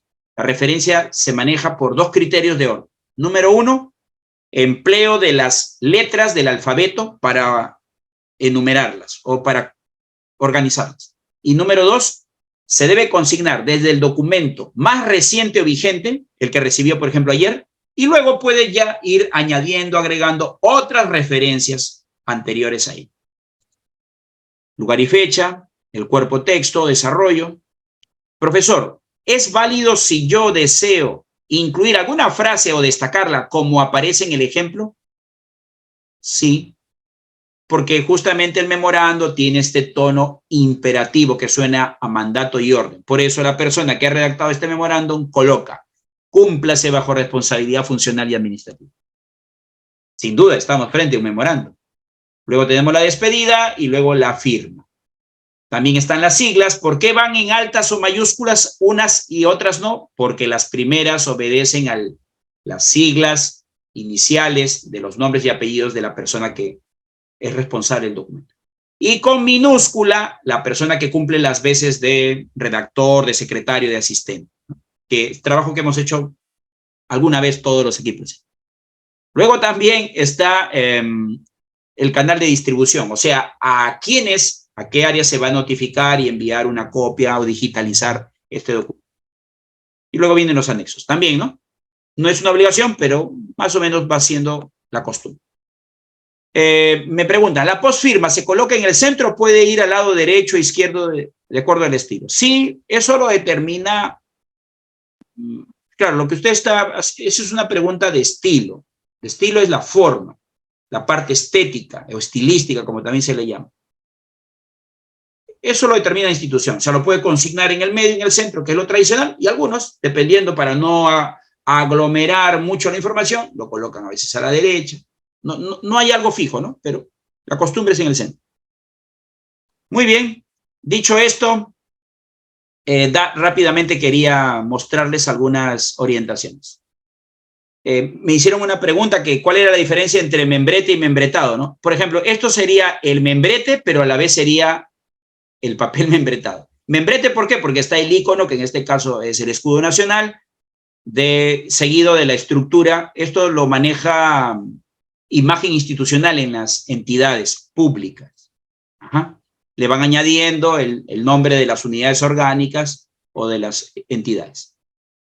¿Ya? Ese es el membrete. Aquí no tenemos que hacer nosotros nada, a menos de que usted trabaje en esa unidad, claro está, ¿no? Esto ya está estandarizado, está preestablecido, por eso usted tiene plantillas en sus instituciones. Donde sí podemos hacer trabajo un poquito más específico, bueno, en el nombre del año, cuando he revisado bibliografía, señala lo siguiente. Tamaño del nombre, 8 puntos. Tipo de letra sugerida, Arial. ¿Puede haber otro tipo de letras? Sí, claro, hay otros. En la medida que la letra sea legible, puede ser razonable, aunque debe ser una sola. Es decir, toda la entidad tiene que utilizar un mismo tipo de letra. Si es el nombre del año, es válido si lo consigna entre comillas. También es válido si lo consigna con mayúsculas. Y, claro, siempre va ubicada debajo del membrete. Si me preguntan, profesor, ¿existe otra forma de consignar el nombre del año? Sí. Algunos, por ejemplo, solo colocan en alta o mayúsculas las palabras claves. Por ejemplo, unidad, paz y desarrollo. Y claro, año porque va al inicio. También es válido si lo quieres presentar de esta forma. ¿Qué más? Ahora vamos al código del documento. Con esta lámina, que va a servir no solo para esta sesión, sino para todo lo que resta de este módulo que acaba la próxima semana, quiero explicarte y justificar cómo es que se disponen los elementos. No es que yo coloco los elementos del código porque así me lo dijeron o yo lo encontré así. Claro, yo soy respetuoso de lo que las entidades tienen a bien incluir. Lo que yo les voy a explicar es la forma técnica. La primera palabra que acompaña al código de un documento, no es exclusivo para el memorando, sino para todo tipo de documento, es 1. Usted debe colocar ahí el nombre completo del documento. Memorando, oficio, informe, carta, aunque las cartas no llevan códigos, pero por ahí veo. ¿Sí? ¿Se entiende? Proveído, etc. Listo. Luego, ¿qué tiene que incluir? El símbolo. Recuerda que el símbolo no lleva punto, más bien lleva este circulito que se asemeja al agua. Luego, ¿qué va? Luego, usted tiene que incluir 3 números correlativos. Ahora, si me preguntan, ¿puedo anteponerle otros ceros? La respuesta es sí, pero sin exagerar. A veces veo que le colocan 5 ceros. Ya no demasiado, ¿no? O sea, lo mínimo son 3 números. Claro, puede añadirle de repente 1 o 2 más. Un guión medio. Y luego le añade usted el año en curso. Hasta allí creo que todos hacen lo mismo, ¿verdad? Ahora sí presta un poquito más de atención. Hasta acá, la mitad, todos hacen lo mismo. Ahora debes incluir un nuevo guión medio. Y ahí vas a añadir las siglas o el acrónimo de tu entidad. Siempre se anotan en altas o mayúsculas.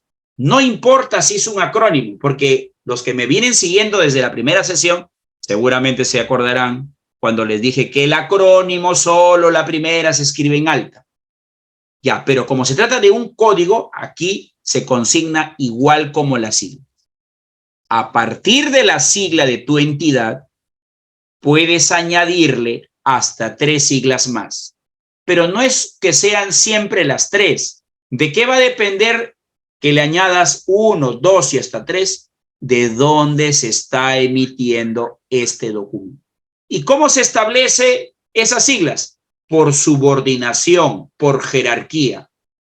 Por eso es que en las entidades, y me consta porque reviso manuales, guías de las entidades, existe dentro de esos manuales una hoja que tiene como título más o menos siglación institucional.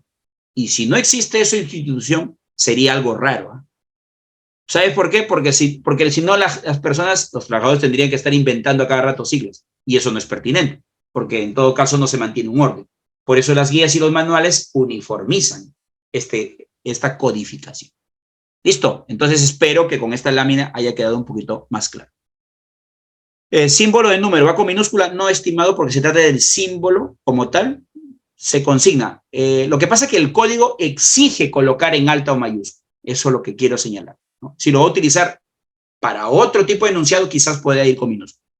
Muy bien. ¿Lleva el mes? No, no es necesario. Por lo menos no en estos casos. Si hay alguna razón que justifique su uso, habría que evaluarlo en todo caso. Por ejemplo, ustedes me escuchan constantemente decir manuales, guías. Bueno, eso no es un relleno. O sea, por ejemplo, aquí, ¿no? Todo lo que significa gestión de documentación interna se estandariza, pero también tiene que estar avalado, evidentemente, por el titular del pliego de la entidad. Por ejemplo, las directivas se utilizan como documentos para aprobar el uso de ciertos instrumentos, como por ejemplo, el que se utiliza en el MINAM, acrónimo con el que se le conoce al Ministerio del Ambiente. Paula, que es una participante muy aplicada, me acaba de pasar su ejemplo de código de documento. Memorando número correcto. Sí, por favor, no escriban para poder un ratito ver. Cumple el código, cumple el símbolo de número. GB, que debe ser Gobierno Regional de Amazonas, es la entidad.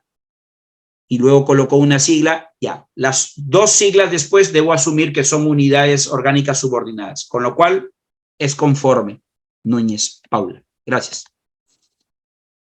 Y no al revés, como a veces se ve. A veces colocan primero la sigla de la unidad orgánica y después al final colocan la entidad. No es así. A continuación, como lo hicimos en el caso anterior, les estoy mostrando ejemplos, evidencias de memorando. ¿Para qué? Para que ustedes observen. O sea, para que ustedes corrijan, es lo que quiero decir. Mientras me van colocando en qué puede mejorar el memorando que aparece allí, voy leyendo lo que me están escribiendo.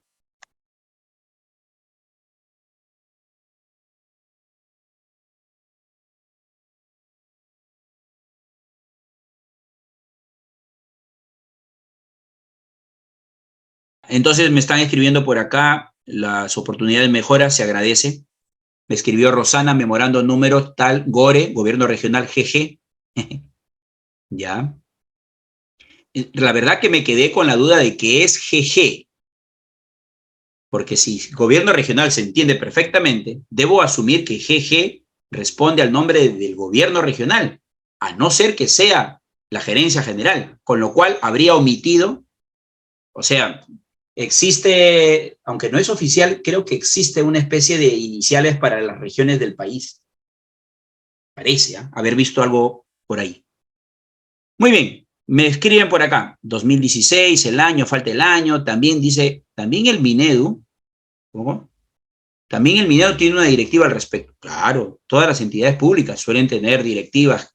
Sin embargo, el gobierno regional del Cusco tiene su propia directiva. ¿Cuál prevalece? No, es que, a ver, son dos cosas distintas. Cada entidad, de alguna manera, tiene autonomía sobre la forma en cómo organiza o gestiona la comunicación de la entidad. Usted, por un lado, señala Minedu y después dice gobierno regional. Es que cada una maneja sus propios criterios, a menos de que se trate del Minedu a nivel descentralizado, rige Minedu. O sea, si se trata pues de la Gerencia Regional de Educación, se rige de acuerdo a lo que dice Minedu. ¿Qué es Unidad de Gestión Educativa Local, UGEL? Se rige a lo que dice Minedu. ¿Sí me dejo entender? Ya, muy bien. Entonces, para avanzar, que tenemos otro documento que revisar, bueno, algunas observaciones, ¿no? Por ejemplo, aquí, evidentemente, el error consiste en que el año lo ha dejado al último cuando debió ser antes. Pequeños datos.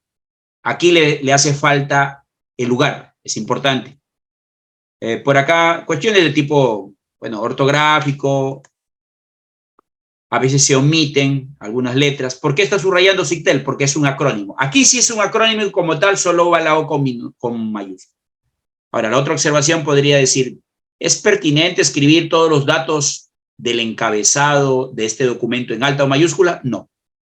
Lo que sí es pertinente es colocar en alta o mayúscula los nombres de las personas. En cambio, los cargos no. ¿Listo? Bien, avanzamos. Por acá tenemos otro documento, otro memorando. Nos vamos hasta el legislativo, específicamente al Parlamento. De ahí también salen muchos documentos que me sirven como insumo. ¿Por qué se entiende que el que firma, el que está remitiendo el memo? Paula, su consulta. Lo que pasa es que el remitente que tradicionalmente iba en los datos del encabezado, ahora se está omitiendo. Si su pregunta es por qué, y es explícito, dado que en el documento, en la parte inferior, ahí aparecerá el nombre y apellido del titular.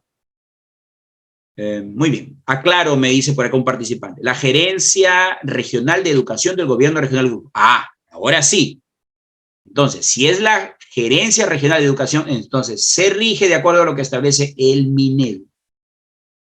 Es la instancia nacional, como tal. Sí, yo sé que ahí puede haber una especie de conflicto, ¿no? Claro, porque también está la injerencia de lo que establece el gobierno regional como tal.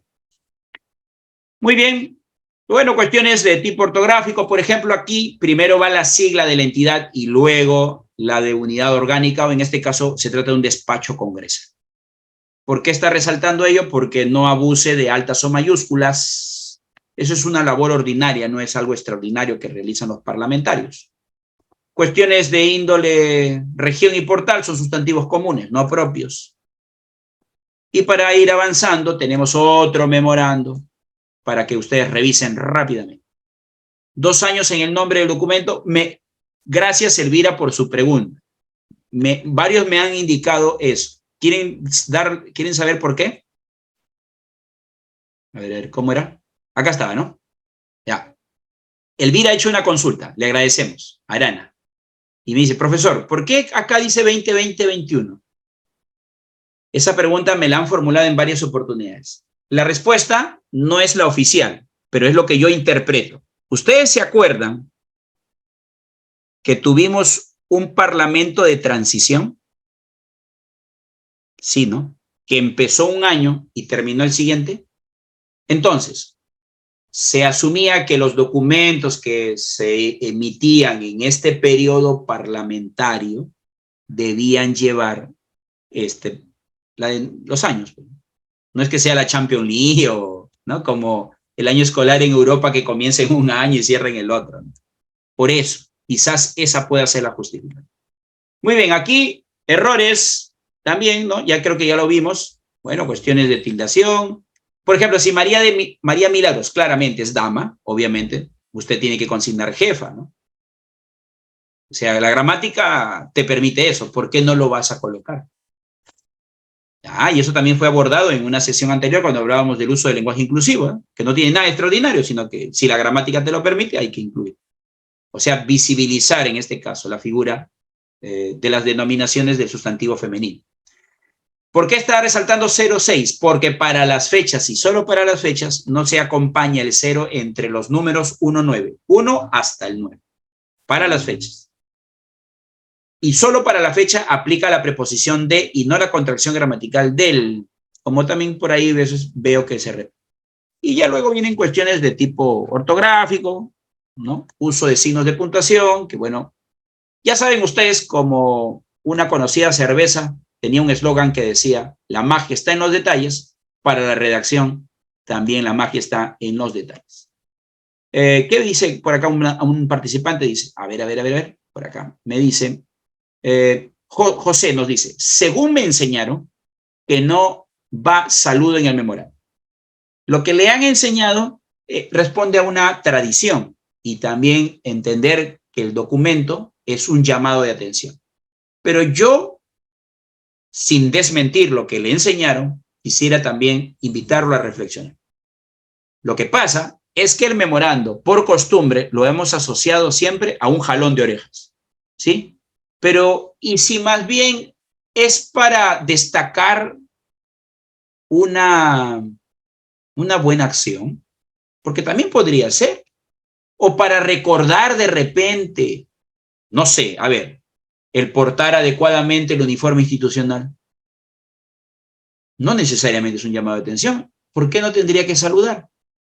En definitiva, lo que uno aprende en la vida también tiene que cuestionarlo. O sea, no es solamente porque me lo enseñaron así. Por ahí un poquito también para invitar a reflexionar. Janet dice, cuando se usa guión, ya, ¿qué tiene? Cuando se usa guión o la oblicua, ya, correcto, para indicar la procedencia de la unidad orgánica en el memo. Que cuándo, la pregunta es cuándo. Efectivamente, puedes utilizar esta rayita oblicua, como tú la llamas, dado que permite diferenciar del guión. Es decir, el guión lo que permitiría es separar la fecha, en cambio la rayita oblicua permitiría separar las siglas que se utilizan o emplean. También me gustaría compartirles algunas fórmulas de saludo y despedida. Ya ahí la tabla habla por sí sola. Claro que usted tiene que evaluar su pertinencia. Obviamente, en las entidades públicas, rara vez va a escribir un documento tipo memorando con hola, pues no, eso no aplica. Lo que estoy mostrando es una tabla donde aparecen saludos desde los más a los menos formales, despedidas desde las más a las menos formales. Pero usted tendría que evaluar en qué casos puede emplear uno y otro. Por ejemplo, para la administración pública son válidos dos tratamientos, señor y señora, en administración pública. Pero en las entidades privadas que tienen y buscan siempre un vínculo un poco más afectivo, más cercano, de repente cambia, pues, ¿no? ¿Sí? Cambia ahí. Muy bien, eso con relación al memorando. Oficio, vamos avanzando. Por acá Carmen nos está indicando, ¿se dice cordialmente o cordialmente? ¿En qué momento? ¿Cómo es su consulta? Ah, si va, bueno, es una sola O, ¿no? Nada más. Por acá, ¿se pone cordialmente? Sí podría ser. Si en la medida que usted no haya empleado antes esa palabra, claro está. García me dice, no, Celeste, para recordar que la entrada a la municipalidad es 8 a.m. Claro, si usted quiere enviar un memorando para recordar el cumplimiento del horario, si su consulta es, ¿debo saludar? ¿Cómo no? Es parte también del principio de cortesía que mueve a la redacción y al uso del lenguaje administrativo. Genial. Oficio. Pero este oficio, ahora para definirlo, voy a utilizar otra referencia bibliográfica. Yo siempre reviso también la documentación que publica con bastante frecuencia o con cierta periodicidad la Contraloría General de la República. En esa entidad definen el oficio así: documento de carácter oficial generado por los órganos. ¿Qué es órgano? Entidad.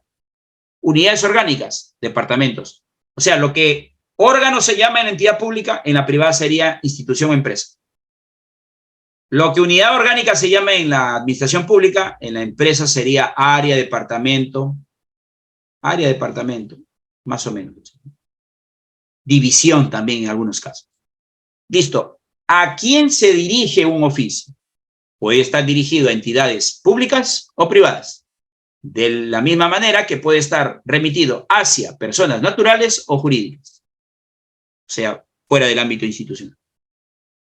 Por el número de interlocutores, existen dos tipos de oficio, así como el documento que vimos anteriormente. Es decir, se llama simple o directo cuando yo específicamente me voy a dirigir a una persona claramente identificada con sus nombres y apellidos. ¿Sí? Puede ser una persona natural o jurídica, como ya se mencionó anteriormente. ¿Y qué tipo de trámite, si se quiere decir así, podría enviar a través de este documento? Bueno, tú puedes cursar una invitación, incluso una felicitación. Puedes también gestionar una consulta o brindar información de tu institución a tu, ¿cómo se le denomina? A tu comunidad, porque tu entidad no es una isla, se integra. En el sector privado a eso se le llaman grupos de interés. En el inglés se le llama stakeholder, ¿no? Entonces tú quieres de repente dar a conocer de los eventos que por celebración de aniversario, actividades de índole cultural, artística, deportiva, cursas oficio a las entidades. También cuando un gerente, los que están en el sector privado y me están escuchando acá, se dirige a una empresa para gestionar algún servicio, ¿no? Luz, agua, telefonía móvil, cable, etc. Y también existe oficio múltiple. A este oficio también se le denomina circular, o sea, oficio circular me refiero. A diferencia del documento que hemos revisado anteriormente, este oficio Si es vertical, es decir, una persona que ostenta una posición de jerarquía mayor hacia un subordinado. Pero también es un documento que se puede utilizar de manera horizontal. Esa es la principal diferencia. Por ejemplo, el gerente de una gerencia regional le puede enviar a su par u homólogo. El director puede enviarle a otro. Entre pares u homólogos también aplica oficios. O sea, también está la horizontalidad. O también a los subordinados, obviamente. El oficio puede ir dirigido a la población en general. Población en general. ¿Es un documento de publicidad? No existe. Ese es otro canal. El término de publicidad está más asociado a la figura del marketing, ¿verdad? Cuando tú dices a la población en general, la población en general también está organizada. Ahora, si tu consulta es, ¿puedo enviarle un oficio a una junta vecinal? Sí. O sea, la población está organizada. Asociaciones, clubes, juntas vecinales, representaciones ciudadanas. Sí, ahí sí puede ser. Me refiero, ¿no? ¿Un jefe puede enviar un oficio al director? Ahí habría que entender, Rosana, jerárquicamente hablando. Porque, ¿quién es primero? ¿El jefe o el director? Ahí me generó esa confusión. Si el jefe está primero, entonces sí le puede enviar a un director. Ya, entonces sí aplica entonces. Ya, genial. A continuación, y solo para recordar, elementos o componentes del oficio. Bueno, todos los documentos deben ser impresos, más aún el oficio, en papel membretado. También se debe consignar el nombre del año y, ¿por qué no?, del decenio, siempre debajo del membrete y de manera central. Lugar y fecha. Código, de acuerdo a los lineamientos o parámetros que fueron explicados anteriormente. Destinatario. Aquí sí me gustaría dar algún aporte a lo que ya aparece usted. Entre los datos del destinatario, en este orden deben consignarse de manera obligatoria: tratamiento, señor o señora, en las entidades públicas. La privada puede evaluar la forma en cómo se dirige a ese usuario o cliente. 2. Nombres y apellidos, siempre en alta o mayúscula y si desea resaltarlo con negrita. 3. Cargo y entidad, cargo que desempeña y entidad. Y si desea, no es una obligación, puede consignar la palabra presente, pero solo se utiliza la palabra presente si geográficamente el emisor y el receptor comparten la misma jurisdicción, geográficamente hablando. Algunos, para no incurrir en ese vacío o confusión, le colocan incluso hasta dirección, lo cual es válido. Janet dice, ¿por qué en el código el número inicia con letra? Inicia con letra. Ah, es una muy buena observación. Sí, mira, lo más probable es que la persona aquí se equivocó y colocó, en vez de un 0, una D de dado. Muy bien, buena observación. Asunto de referencia, ya me pronuncié al respecto. Respecto del cuerpo texto, como les había indicado, no existe un parámetro que indique el número de párrafos. Todo va a depender del contenido, de lo que usted desea comunicar a su interlocutor. La bibliografía revisada señala que los párrafos para la administración pública oscilan como mínimo 4 líneas y como máximo 6, salvo el párrafo de la despedida, que claro, puede ser una línea o línea. Paula nos dice, el oficio, según me enseñaron, es interinstitucional, pero también será correcto usar de forma interna en una institución. Es una excelente pregunta, estimada Paula. Permítame un instante.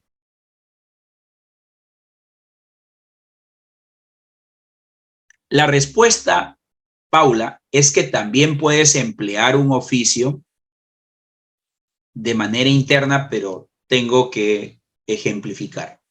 ¿Sabes cuándo aplica eso? Cuando usted labora en entidades que se encuentran su sede central, por lo general en la capital, y tienen otras unidades descentralizadas a nivel de gobiernos regionales, locales y municipales en las entidades públicas. En las entidades privadas también aplicaría cuando tienen la casa matriz o la sede principal. Por ejemplo, piensen ustedes en los establecimientos comerciales de los malls, ¿cierto? Ahí tenemos tiendas que se encuentran descentralizadas a lo largo de varias ciudades. También aplica. Mendolaza, dice. No es error que hayan colocado en el sector público, todas las instituciones usan la plataforma SGD, sale con el código alfanumérico, es decir, consignadora D. Perfecto. Ese es un buen aporte, porque de repente yo no lo tengo así mapeado, pero si la participante indica que de acuerdo al sistema y de la plataforma, si aquí efectivamente el sistema de gestión de documentos ya lo consigna así por el código, es válido. Ahora, yo estoy tomando esa información, voy a contrastarla, pero le agradezco por su aporte. Está bien, muy bien, para eso estamos, para retroalimentar. Entonces, ¿por qué está colocando aquí antefirma, firma y posfirma? Porque hay una diferencia. Sí, una diferencia. No es lo mismo. Antefirma es la rúbrica. Eso que usted en su DNI ha colocado como garabato sus 18 años y algunos se arrepienten y por eso la cambian. Eso es la antefirma. ¿Sabían eso o no? La firma es, aunque tú no lo creas, el nombre y el apellido. Y la posfirma es el cargo, la unidad orgánica y todo lo que corresponde debajo de la misma. Pequeños detalles también en redacción. A continuación, algunos textos para ilustrar lo que conocemos por oficio. El oficio máximo pueden ser 6 párrafos. Como te comentaba Patricia y a todos tus participantes, no existe un estándar. Lo que sí es que uno utiliza los párrafos que cree por conveniente para enviar la comunicación cabal y completa. ¿Es posible hacer un oficio de varias hojas? Por supuesto.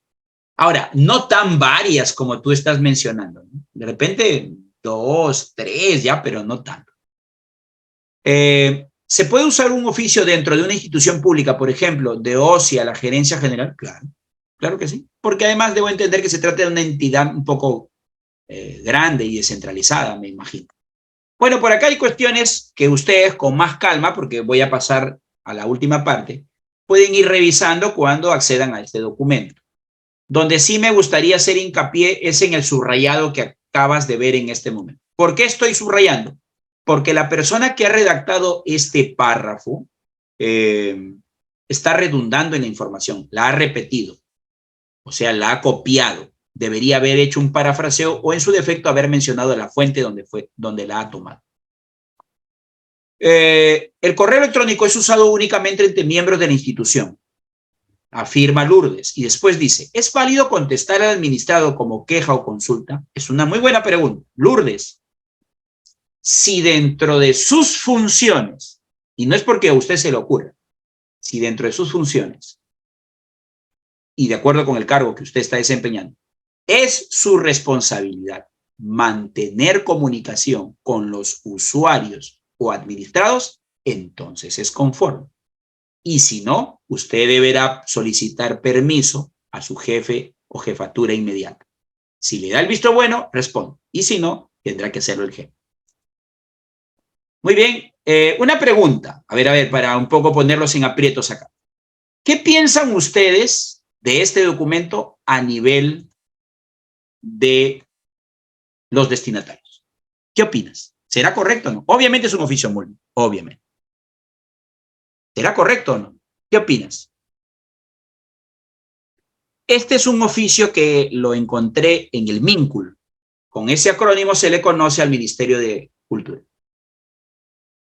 Dice señores y está pormenorizado de forma detallada todas las direcciones desconcentradas de cultura que existen en nuestro país. Mire, voy recibiendo 2 respuestas y las 2 son afirmativas. Pero claramente, dice, no es correcto, dice por ahí. Está bien, solo se señala la unidad orgánica. Ya van dando otras respuestas. Ya van dando otras respuestas. Sí, porque indica a quiénes va el documento. Claro, pero el cargo es el mismo, es uno solo. O sea, la unidad orgánica es una sola, Dirección Desconcentrada de Cultura. Y obviamente ya se va organizando de acuerdo a la región. No se debe repetir. Es a nivel nacional, claro que sí. De pronto, como opción o plan B, puede verse colocado señoras y señores, ya, para un tema de inclusividad. Y por otro lado, se pudo colocar direcciones desconcentradas de cultura y se sobreentiende que está dirigida a las 24 que existen a nivel del país. ¿Sí? Eso como sugerencia. ¿Qué me está informando por acá? Se puede colocar las siglas DDC también. También. ¿Saben por qué? Porque si se maneja ya a nivel de la comunicación de dicha entidad las siglas, entonces ya no sería relevante. Bien, para cerrar y hacer un comparativo, no es lo mismo oficio que carta, obviamente, ¿no? La carta es un documento también de carácter administrativo usado por las instituciones o las empresas. En mi experiencia, creo que más la utilizan las empresas, por lo tanto, más el sector privado que el público. Y también tienen la intención de poder gestionar o realizar consultas, realizar invitaciones, claro está, a personas naturales o jurídicas que son de otras instituciones, y para realizar trabajo coordinado interinstitucional en muchas ocasiones. La clasificación de las cartas es bastante amplia, se requerirían más sesiones para poder entrar en ciertos detalles, pero solamente quiero colocar como muestra la infinita o variada tipología de cartas según la naturaleza que usted requiera, ¿no? Seguramente que varios de los nombres que están apareciendo acá a ustedes les ha llamado la atención. No sé, pues las famosas cartas poder. Claro que va a depender de la necesidad que se tiene a la hora de gestionar una carta, solamente para muestra. Las cartas deberían responder a una organización, o a una planificación, o a una planeación.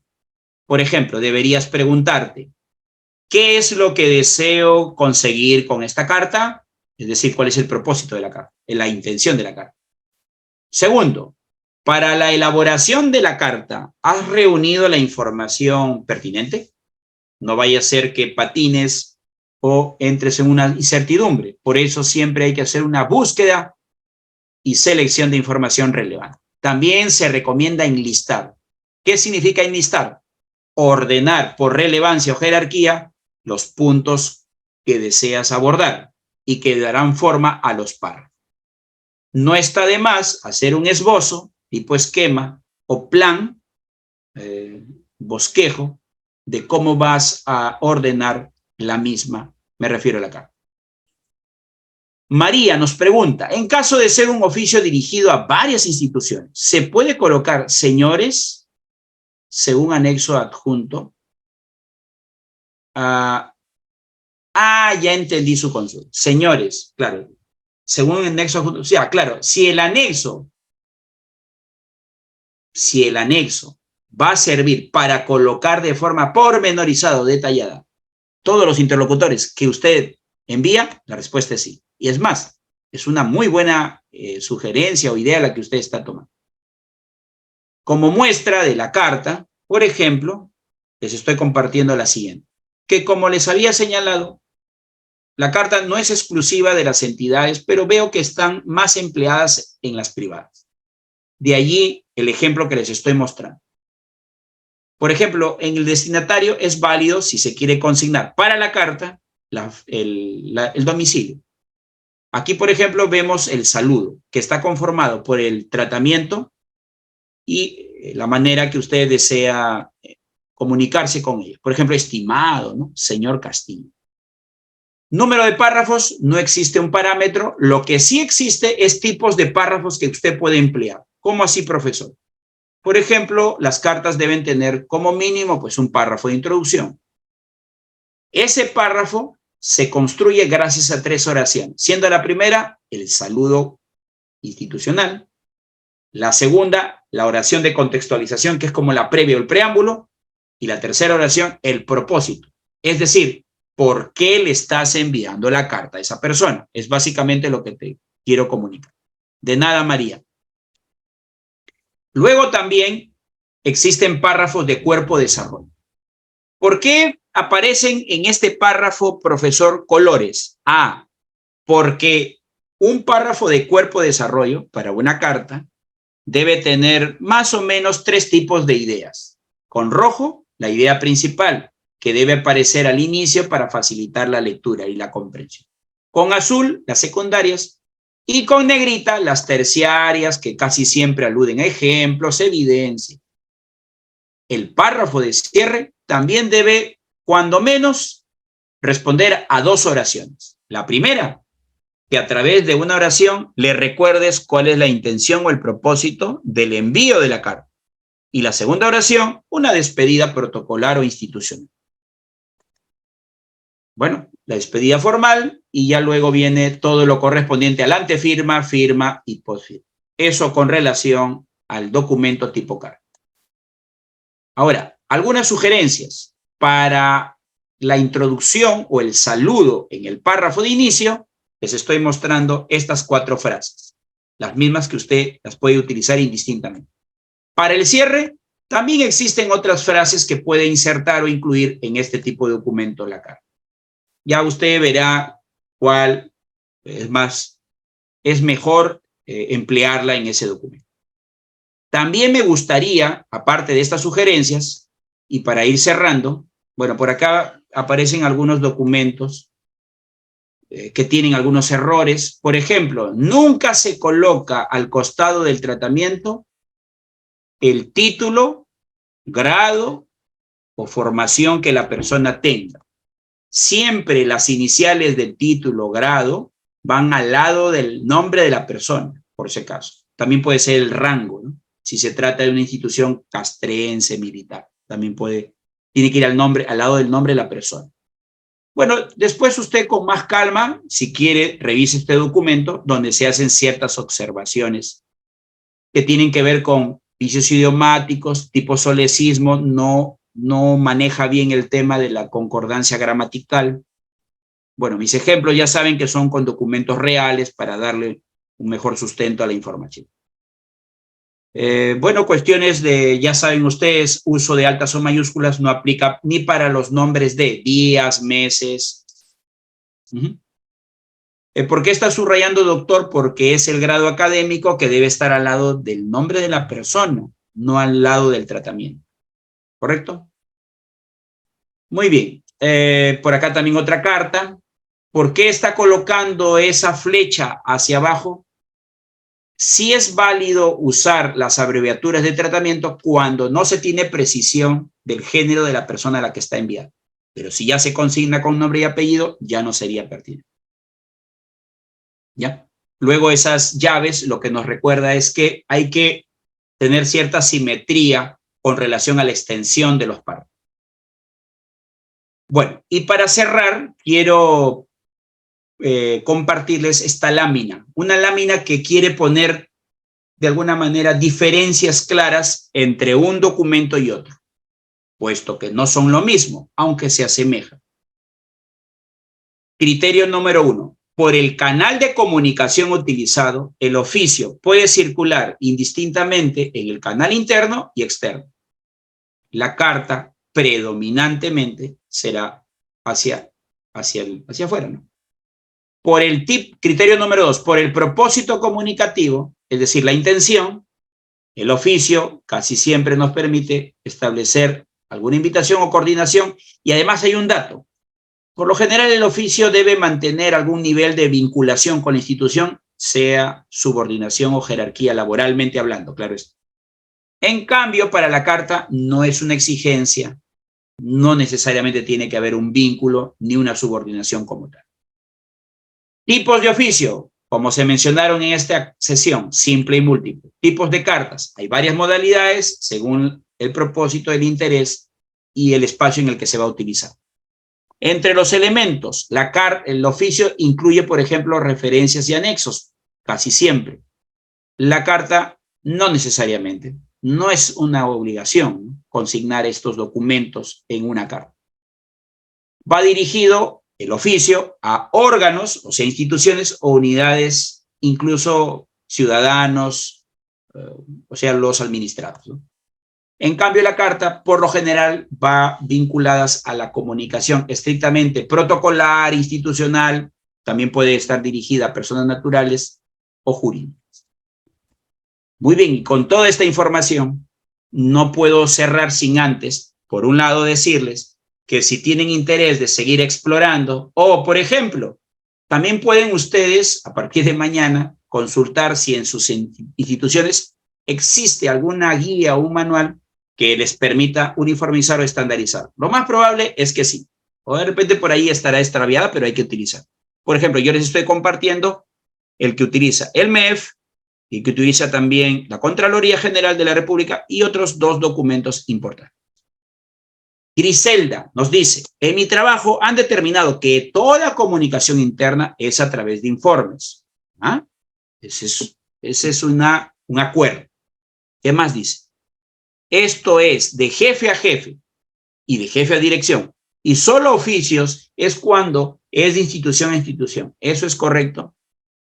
Bueno, en el tiempo que me resta tendría que hacer pues un sustento que no me permitiría, pero estimada participante, Griselda, si la entidad ha creído por conveniente que esa es la forma de gestionar su comunicación, se respeta.